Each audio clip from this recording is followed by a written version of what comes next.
Shabbat Shalom. Following on from last week, in which I spoke about the Antichrist and hyphen Trump, question mark.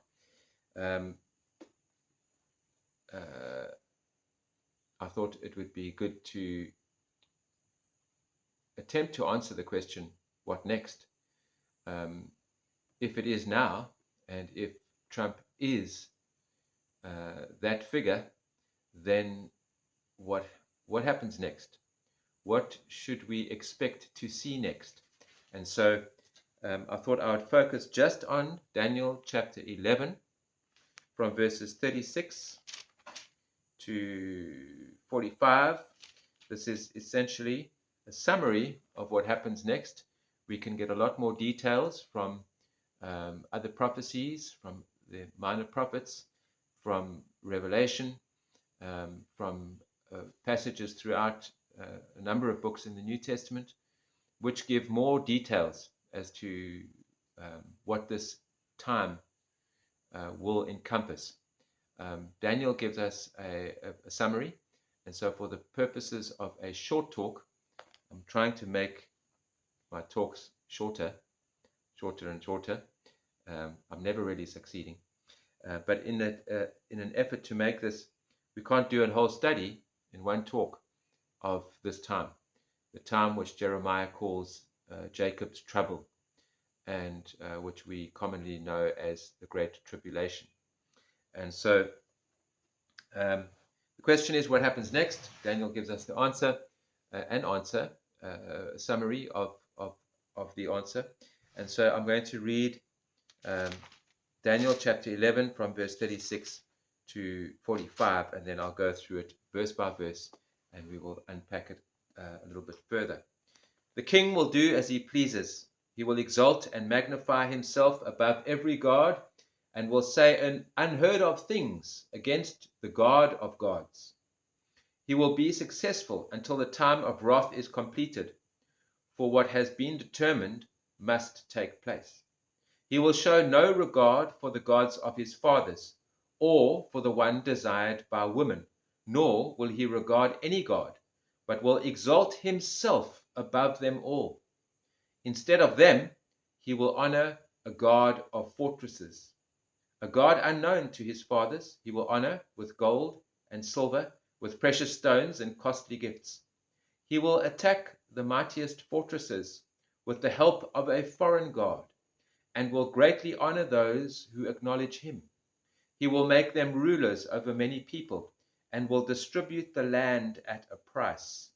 At the end of the age, the king of the south will engage him in battle, and the king of the north will storm out against him with chariots and cavalry and a great fleet of ships.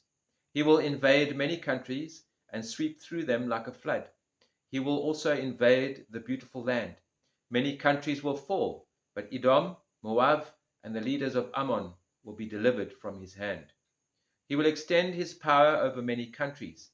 Egypt will not escape. He will gain control of the treasures of gold and silver and all the riches of Egypt, with the Libyans and Nubians in submission. But reports from the east and the north will alarm him, and he will set out in a great rage to destroy and annihilate many. He will pitch his royal tents between the seas at the beautiful holy mountain, yet he will come to his end, and no one will help him. Just so far.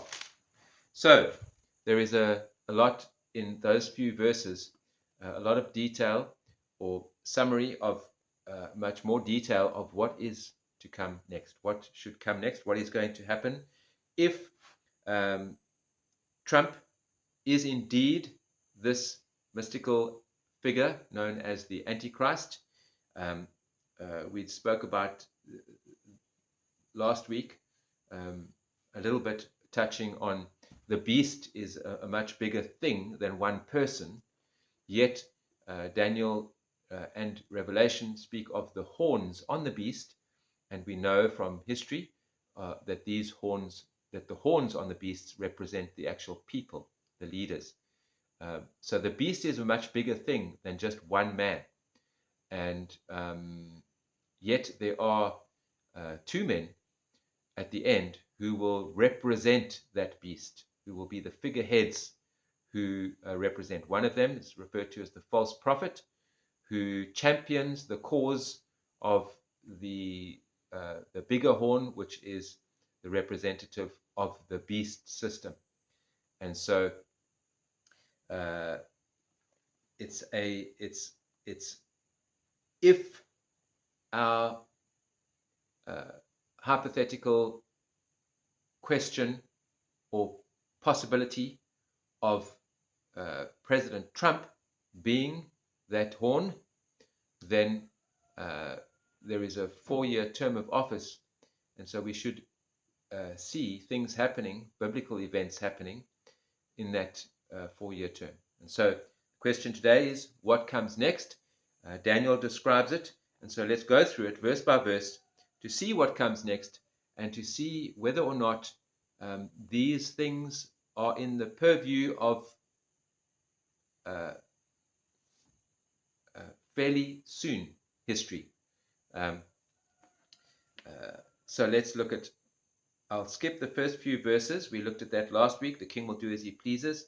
Again, just reminder of the boastfulness, the kind of posture of this person will be very self-aggrandizing, very boastful, very much focused on self. We spoke about the success he has been given by God. He's been given success, authority to have success. In his inaugural speech, Trump emphasized the success that they determined to have in his what do they call it, in his government, his administration. Then it comes to verse 37. He will show no regard for the gods of his fathers, or for the one desired by a woman, nor will he regard any god, but will exalt himself above them all. So just pause there for a moment. This is where it kind of doesn't get confusing, but a lot of people have many opinions and interpretations. And so the mention of the word gods, from face value, it conjures up that the understanding of a supernatural being to be worshipped. What kind of supernatural being does he worship or not? And so when a lot of commentators will take that verse, first part of verse 37, he will show no regard for the gods of his fathers. And then they will say, okay, does that mean, well, considering the fact that President Trump has shown himself to be very friendly towards Christians, and people have even speculated whether or not he is himself Christian. Most, I think, evangelical Christians of North America will defend the cause of him being a Christian.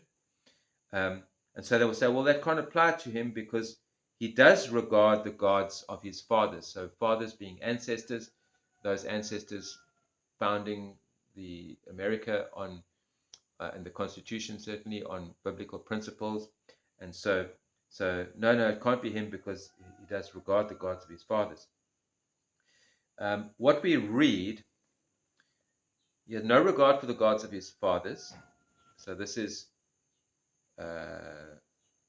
what I mentioned, the God that his fathers, his ancestors worshipped. So that would be the God of the Bible.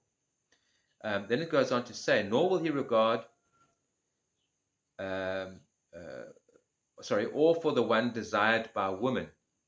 So now people get off track and they start to speculate, well, will this person be a homosexual because he has no regard for women? Some biblical translations actually have the words no regard for woman.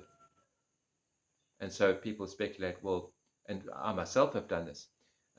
This particular, just as an aside, this particular study has been quite a revelation for me just now, because there are some things that I just also took for granted, and it's an illustration of how much we read the scriptures through the lens of what we've been taught. And so even when we're reading it, our brain just kind of glazes over as we read, and we put things in there that aren't in there. And so this whole idea of the regard for women, or one desired by women, or no desire for women, and the interpretation that, well, he must be homosexual because he has no desire for women. If we remove that lens and we say, he will show no regard for the gods of his fathers, or for the one desired by women, nor will he regard any god, but will exalt himself above them all. What does that suggest? What is that? Just plainly read like that, what does it seem to be referring to? It's, if you just, to me, reading it plainly, the whole context of that verse is gods, and our devotion to a God and a regard for the gods of the fathers' regard for their God, was all in the context of trust, faith. Faith is not belief. Many people think that faith means to believe. You must believe. That's what faith is. Faith, rather, I think my wife's Bible uses the word trust more often. And it's a better interpretation of, or description of, what faith means. It is trust, trusting in. What do you trust in? And so the gods of his fathers trusted in their God. The religious of Israel trust in their God, the God of the Bible. The devoted, faithful Christians trust in their God, who is the God of the Bible. Well, that's arguable. Another story for another day. So it's not about just believing in God. It's about actually trusting in God. And so David, we read the Psalms and we read David's cry for help from his God, his Father in heaven, who he saw much more than majority of Christians today as a real help in times of trouble. And so when we are desperate, when we are in despair, we cry out to our God because he's real and he answers and he's there. And so it is a trusting. Okay, so verse 37, the context is God's, or who or what you put your trust in. So the whole reference to the one desired by woman has got nothing to do with his sexuality. It could be the God of his fathers, that would be the biblical God, or the one desired by women. That means at the time, there were the Greek and Roman gods were, this was before the Romans, this was the times of the Babylonians, and then followed by the Greeks and so on. And so there were false gods. The Babylonian system, the first religion outside of the God of the Bible, because the first people, Noah, was 2 generations from Adam, who actually walked with God. And so the first people to turn away and establish another religion outside of the God of the Bible, the Creator, the Almighty Creator of heaven and earth, were the Babylonians at the time of Nimrod and the Tower of Babel. And it was essentially Semiramis. She was the wife of Nimrod. And when Nimrod died, she tried to have him deified, worshipped as a god. The populace set her up as a god, and so Nimrod became the sun god, and Semiramis became the moon god, goddess. And so we have this cult of women starting.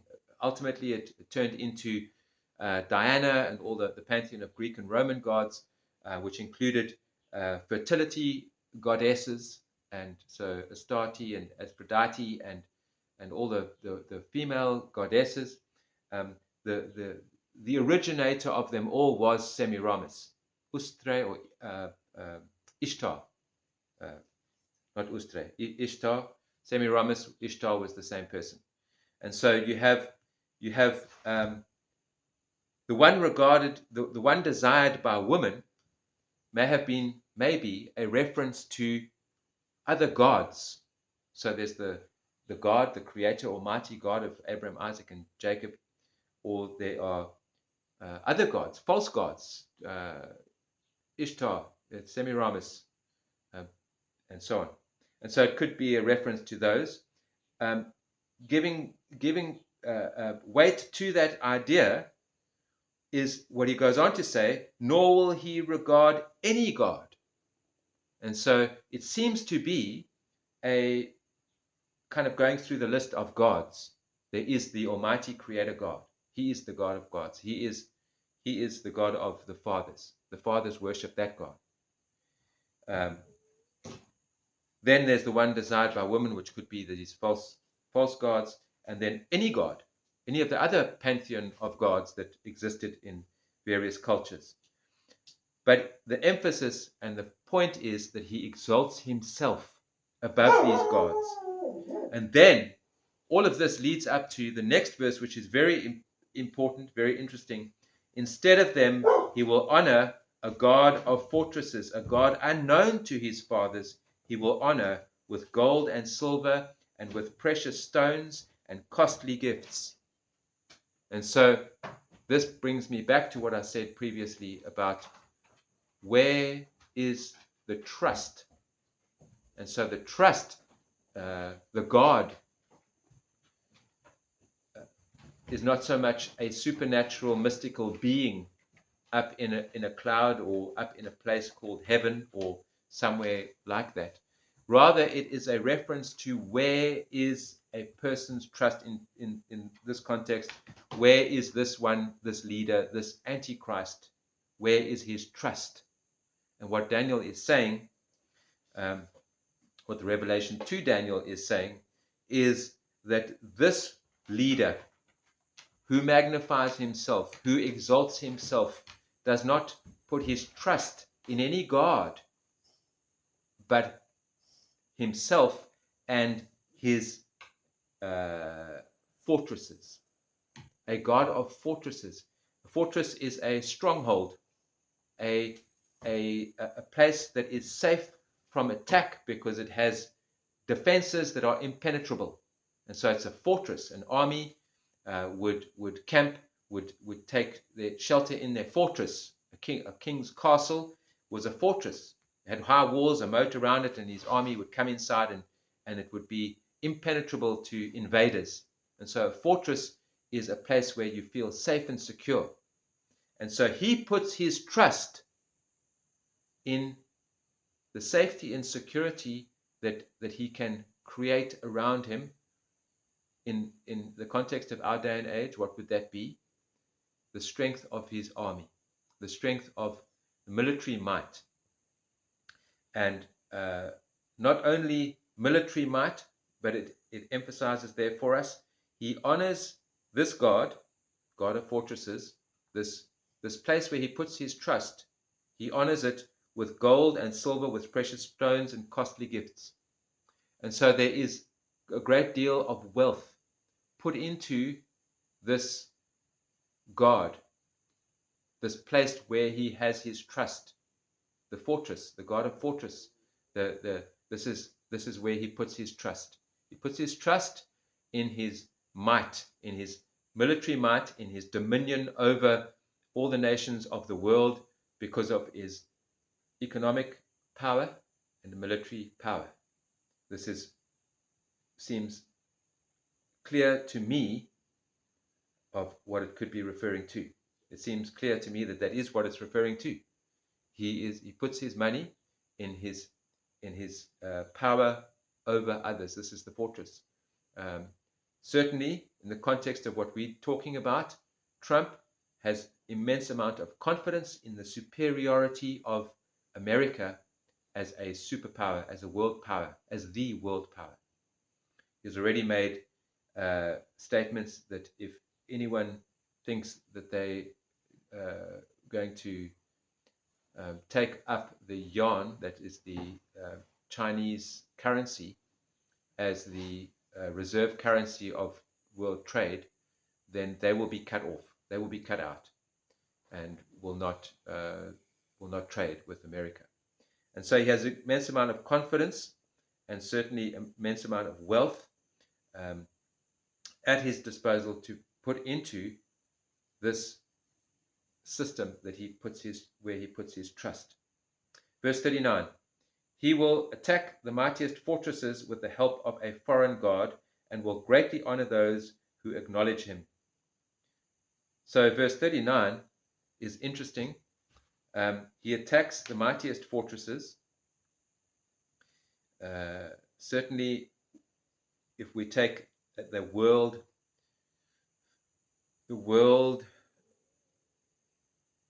evaluation of military might, the mightiest fortresses outside of America would be Russia, China, South Korea, Iran. The big issue with Iran has been its drive towards a nuclear weapon and to prevent it from getting a nuclear weapon. If America and Israel go to war with Iran to stop them getting a nuclear weapon, Russia will be dragged into conflict because of their agreements with Iran. And that brings up Ezekiel 38, which I'm not going to speak about today, but it's also within the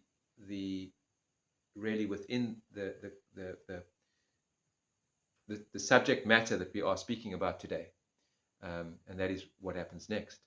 So Ezekiel 38, what is often referred to as the War of Gog and Magog, that comes towards the end. So it's not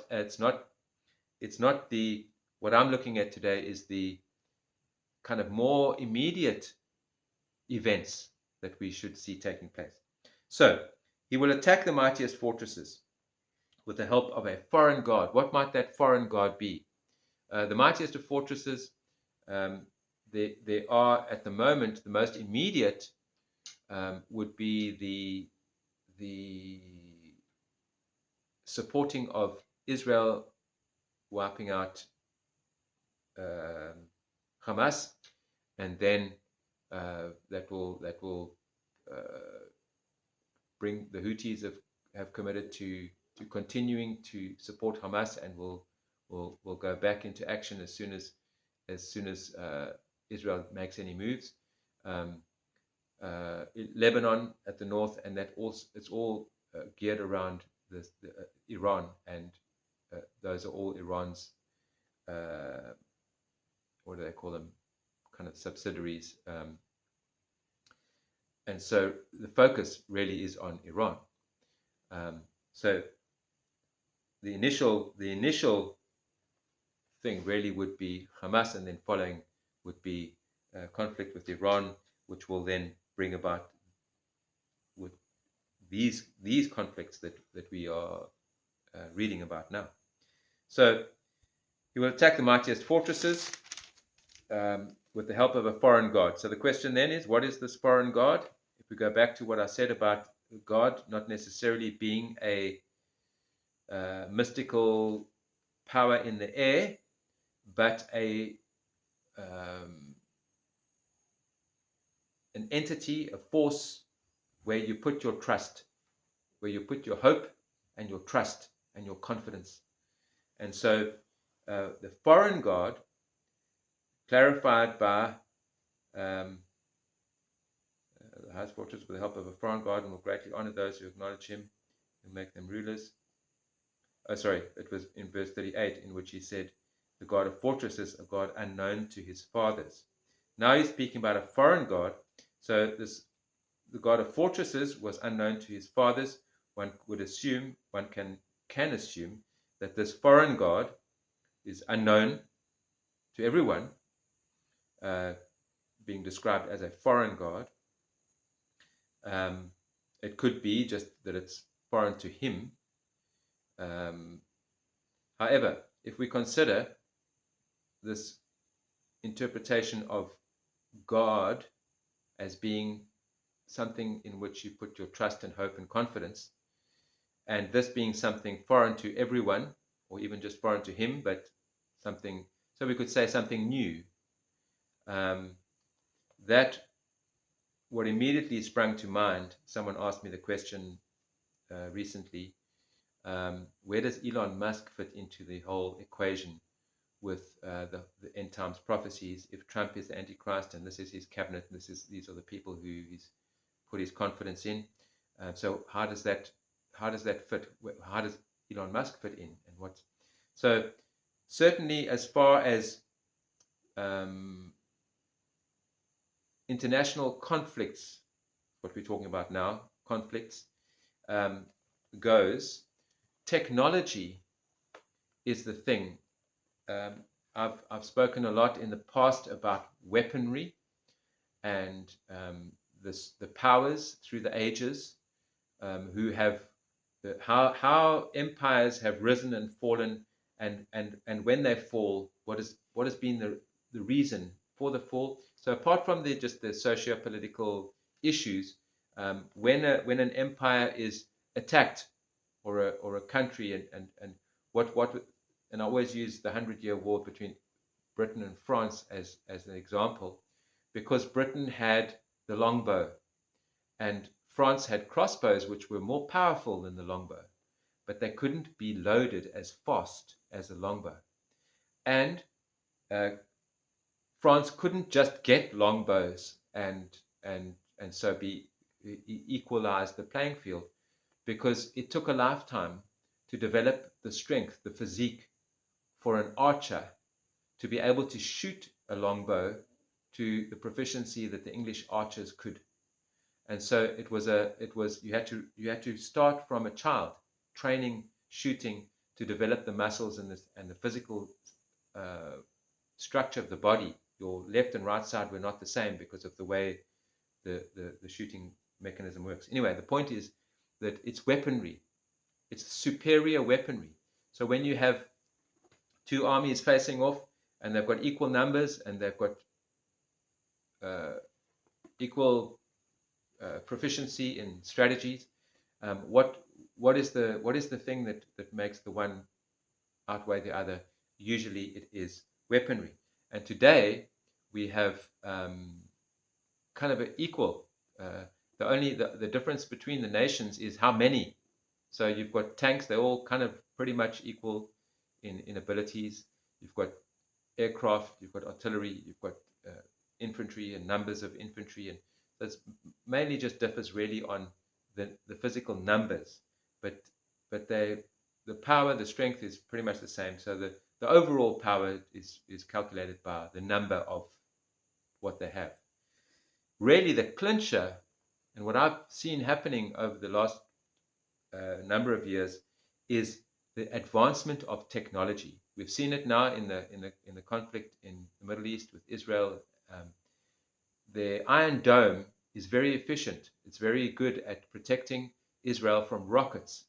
But when certainly Lebanon started using drones, then it was another problem, because they didn't have the same defense capabilities against drones as they had against rockets, because they can't be picked up by radar the same way. So we certainly, this foreign guard could be the technology that is available through people like Elon Musk, that isn't necessarily available to other nations, other leaders. And so it forms part of this guard of fortresses, this system that he can set up, that he has at his disposal to set up a fortress where he puts his trust and his hope and his confidence, and gives him the ability to take on the world, as it were. And so we have this God of foreign God, and will greatly honor those who acknowledge him. And so we see this. Well, let me not make any You can decide for yourself whether you see it or not. someone who honors those who honors him, and what he will do for those who honor him. Second part of verse 39, he will make them rulers over many people and will distribute the land at a price. I thought that was a very, very interesting line, that he will honor those who honor him by making them rulers over many peoples and will distribute land at a price. Already we've had murmurings of Trump acquiring Canada and acquiring Greenland and acquiring Gaza. And not only all of those kinds of murmurings, but the very manner in which he made his empire was through real estate. And so he is a real estate man. He is a man who deals in property, in land. And so he is in a position now to be able to acquire and parcel out land. Certainly, this has been the accusation of those who oppose Israel. Many who oppose Israel, one of their accusations towards Israel is that Israel has an agenda to take over the whole Middle East, and so they have a what's the word? I guess a globalist agenda, an agenda to rule the world. At the very least, I'm not saying this. This is now what the accusers of Israel say, that their wars with Palestinians and with Lebanon are all just a ruse for them to take over land. And so I actually said to someone not too long ago that when they do, because they are being attacked and they have to defend themselves, and when a war happens, then invariably the winner takes land. That's what happens in war. In the old days, that was the reason for war, to expand your territory, to take other people's territory. And so Israel, being as small as it is, and particularly with the West Bank and the West Bank and the Golan Heights are strategic, very, very strategic for the safety and security of Israel, just from a purely pragmatic, physical, defensive point of view. And so it makes a huge amount of sense to take that land. So in order to be able to defend the territory more satisfactorily, every government's primary concern should be the defense of their citizens. And so it must have a military and it must defend itself from hostilities. And so when, as they have, the neighbors become hostile and you have to defend yourself, it makes sense to expand your borders, push out, gain more territory, and so be able to defend your country, especially in the case of Israel. The more territory they can reclaim makes the defense of the country that much easier, and more cost effective, I might add, because of the people will say, oh, the Palestinians shoot firecrackers at Israel, and Israel's the nuclear power. Why should they be worried?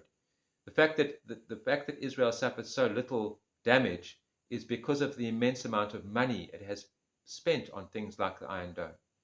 And so any act of aggression towards any nation should be taken seriously, regardless of how strong the bomb is that they threw at them. Anyway, that's getting off the point. The point is that certainly Trump is a real estate mogul, and he is already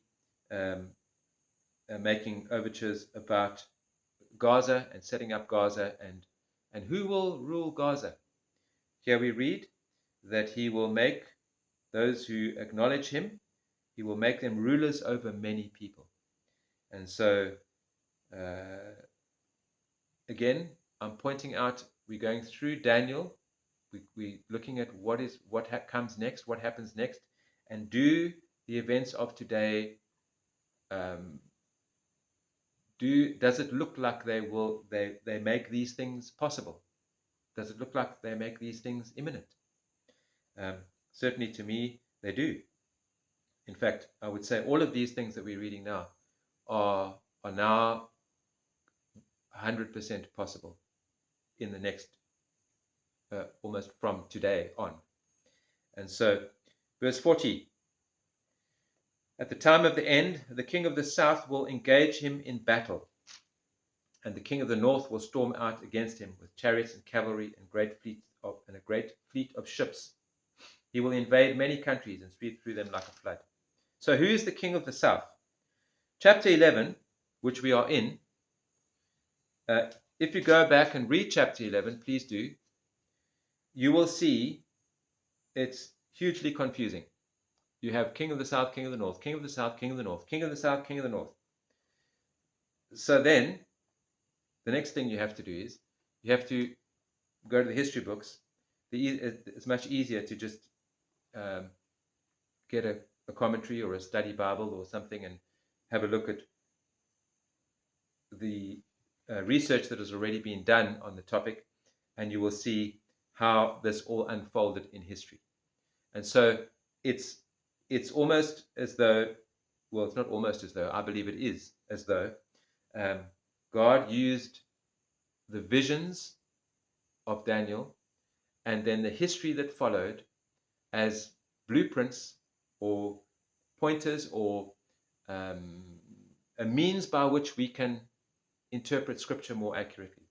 And so the king of the south, verse 40, the king, when at the end of the age, the king of the south will engage him. If we ask who is the king of the south, we go back to chapter 11 and we follow the story, and we see that Daniel had a vision in chapter 7, chapter 6, chapter 7,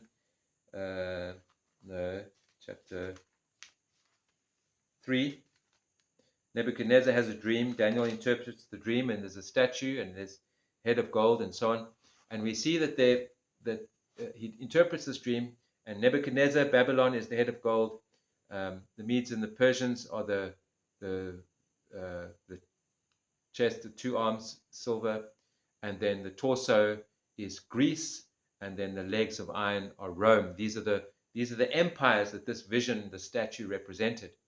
So we see this history that unfolds in chapter 11 is, he goes on and he sees a vision of a ram and a goat, and the goat, cut a long story short, the goat is Greece, the big horn is Alexander the Great, and then the big horn is cut off prematurely, so he's young.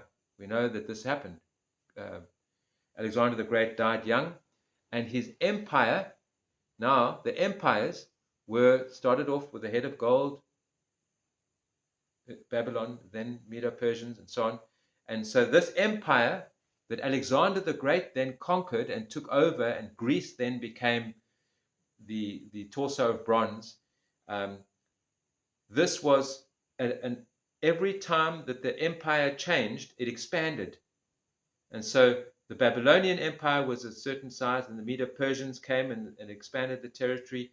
And then Greece came, and Alexander the Great conquered and expanded the territory further, and then Rome and further, so on. And so when Alexander the Great was defeated, he had 4 generals, and his empire that he then controlled was then divided up between these 4 generals. The 2 main ones which lasted the longest was Ptolemy and Seleucid. The Ptolemy took Egypt, North Africa, that portion of the Greek Empire. Seleucid took Turkey and the area around Turkey. And so when we come to chapter 11 and we have this toing and froing between the king of the north and the king of the south, it is between the subsequent heirs, offspring of Seleucid and Ptolemy. And so we have the Ptolemaic Empire and the Seleucid Empire, and these 2 empires now compete and are at war each other, toing and froing. And so the king of the south is the Ptolemaic Empire, or the king of Egypt. So Egypt was where he had his seat of governance, but it was the territory that Egypt controlled, North Africa. And so now we have this king of the south.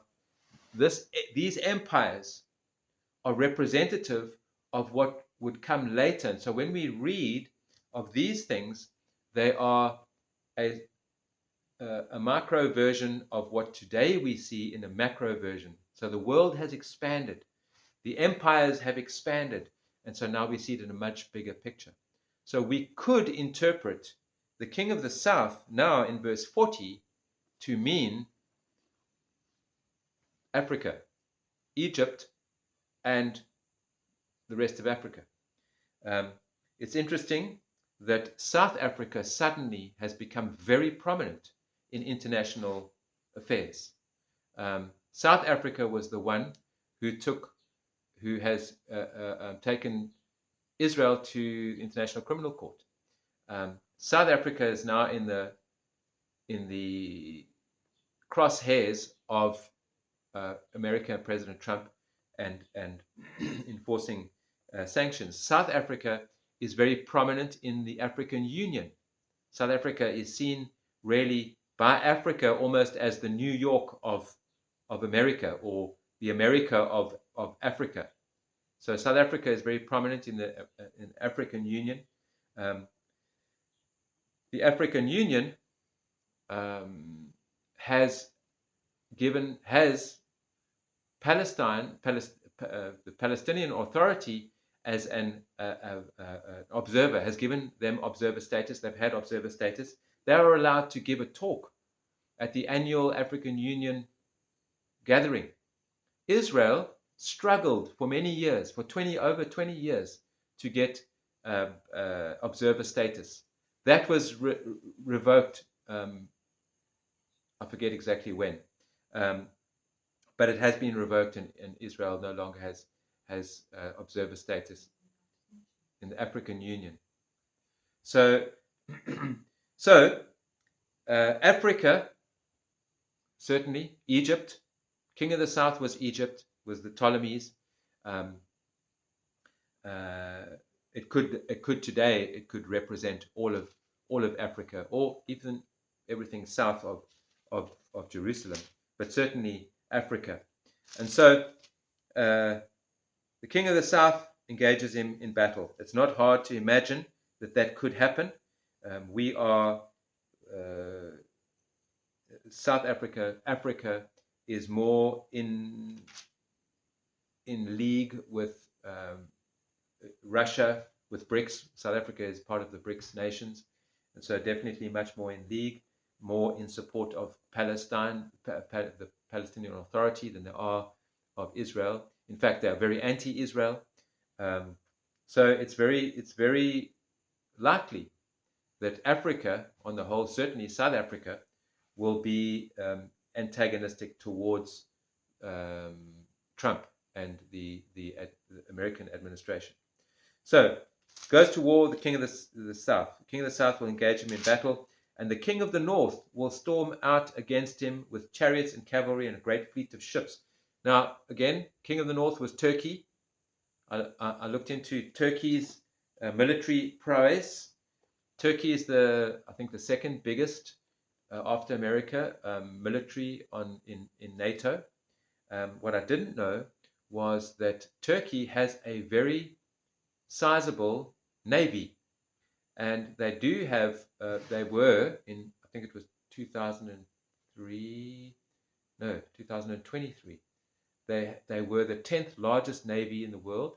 They are actively at work to become one of the naval powers of the world. And so they currently have 31 ships under construction to increase the size of their navy.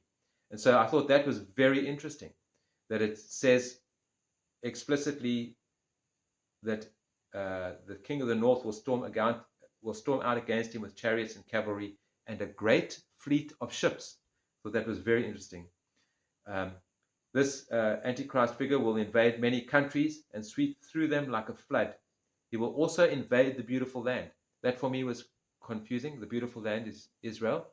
And I thought, well, if he's so friendly with Israel, why would he invade Israel? Invasion doesn't necessarily mean military. And we know that he's not necessarily all about military. We know that he is also very much with gold, silver, precious stones, and costly gifts. And so it is possible to invade someone else's nation in a friendly way. So you're very friendly, but you certainly, if you make someone so dependent on you that you really rule over them, and their autonomy is just really a kind of really figurative, not real, because you have the power over them, then that is a form of invasion. And so we could say that that's a possibility in his invasion of the beautiful land. Certainly, as we read, we see many countries will fall. I'm going to come back to Edom, Moab, and Ammon. Verse 42, he will extend his power over many countries. Egypt will not escape. Egypt, North Africa, king of the south. He will gain control of the treasures of gold and silver and all the riches of Egypt, with the Libyans and Nubians, Africa, in submission. But reports from the east and the north will alarm him. He will set out in a great rage to destroy and annihilate many. Verse 45, he will pitch his royal tents between the seas at the beautiful holy mountain, yet he will come to his end. So I wanted to just go down to that verse quickly in context with verse 41, in which he invades the beautiful land. And so the point there is that he pitches his tent between the seas at the beautiful mountain. The beautiful mountain is Mount Moriah. The beautiful land is Israel. Mount Moriah is essentially the Temple Mount. So Jerusalem is where he pitches his tent. He has already established the American embassy in Jerusalem. So that he did in his first term. And so it's essentially he has already pitched his tent at the beautiful mountain. And interesting, it also says at the beautiful mountain, not on the beautiful mountain. So it is next to Mount Moriah on Mount Sion, which isn't the actual original Mount Sion, but it's referred to Mount Sion now. And so it's again something that is very much has happened. And certainly when he becomes more involved in the whole Middle Eastern affairs, which is what we've just been reading about, this whole description of the wars and the taking over of nations, then he is more likely to establish himself or his leaders, his military leaders, in Israel, in Jerusalem. And so back to verse 41, Edom, Moab, and the leaders of Ammon will be delivered from his hand. These are Edom was Esau, where Esau settled. That is Jacob's brother. His descendants became Edomites, and they were antagonistic towards Israel when Israel came out of Egypt and came up into the promised land, and they would not allow Israel to go through their territory. And worse than that, when Israel was conquered by Babylon, by Nebuchadnezzar, they not only mocked and ridiculed Israel, but they even aided Babylon in the conquest of Israel. And so Edom, particularly, but all Moab and Ammon together have a unique judgment coming upon them that the Messiah will execute at his return. And so Edom, Moab, and Ammon today, the physical territory is in Jordan, the modern country of Jordan. And so that will be kind of off limits because there's a special judgment that comes on. So whether that is figurative of whoever those descendants of were and where they went, or whether it is the actual literal country of Jordan, possibly the Arab Emirates and a number of those other Arab countries that are more part of the Abraham Accords, or I'm not too sure about that. But certainly, as a figurative, Edom, Moab, and the leaders of Ammon will be delivered from his hand, so they won't be included in this conquest of those Middle Eastern countries. He will extend his power over many countries. Egypt will not escape. He will gain control of the treasures of gold and silver and the riches of Egypt. Many have said that the whole Gaza conflict really is all about the gas and the oil, and it's all just an excuse to get the gas and the oil. So certainly within conquest there comes the spoils of war, and one can only guess at what world leaders' motives are for things. Certainly historically, when nations were suffering financially, they would go to war. It was the way in which that they rebolstered their own economies by pillaging other nations. And so these are the horrors of war, and certainly it's what is described as what is going to happen. The countries who conquer take all the good of the countries they conquer. And so very briefly, that's just a run through a few verses in Daniel, considering what comes next. And if this new regime is it, then this is what comes next. This is what we should expect to see happening. I, for one,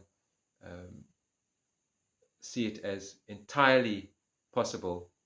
In fact, I see it as if America and Israel continue on the trajectory they are on, I see this as imminent. Not only likely, it will happen, because certainly the countries of the Middle East are not just going to sit back and say, okay, yes, sir, whatever you say. So I hope that's helpful. I hope it's insightful. I hope it's provocative, so that you will go to the scriptures like the Bereans and see for yourself if these things be so. Like I said, just in this one brief study, I found two things which I have spoken out. In fact, I probably said it last week. The issue of the Antichrist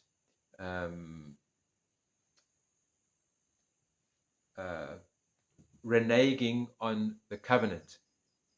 And in fact, it's not there in Scripture. It doesn't mention anything about him reneging on the covenant. He makes a covenant with many for 1/7. That is a 7-year period. And traditionally, most end-time scholars teach that it's a peace treaty with Israel, and halfway through, it's a 7-year peace treaty, and halfway through, he breaks that covenant, he breaks that treaty. That's not at all what the scriptures say. It just says he makes a covenant with many for 1/7. And then, in the midst of that 7, he stops the daily sacrifice. It says nothing about breaking the covenant or anything to do with the covenant.